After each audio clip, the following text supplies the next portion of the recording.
What is code? Before we can answer that, we should answer an easier question. What's a computer? A computer is a clock with benefits.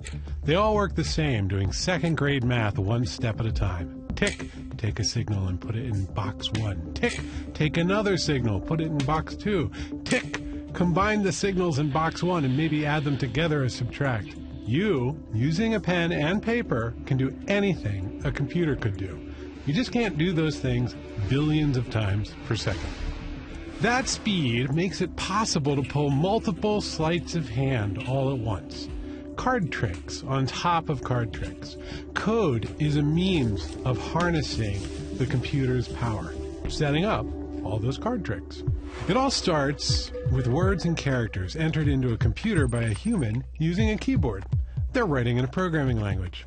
A programming language is really just a set of rules. It tells you which words you can use to tell the computer what you need it to do. Take a look at this code. It's in JavaScript.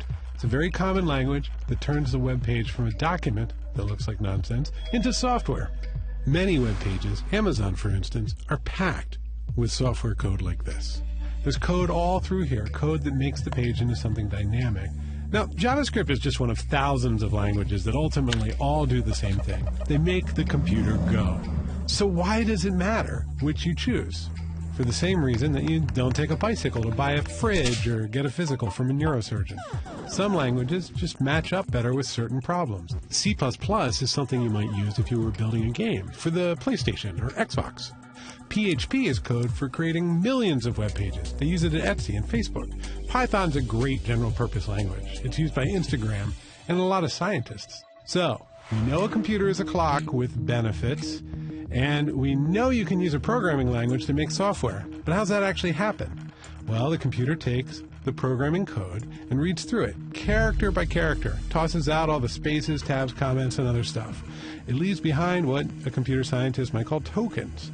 Once it has tokens, the computer does the digital equivalent of furrowing its brow, and it reorganizes things as necessary in a process known as compilation, making the code more and more primitive until finally it's translated into a set of digital grunts called machine language. That's the sort of thing a computer can execute.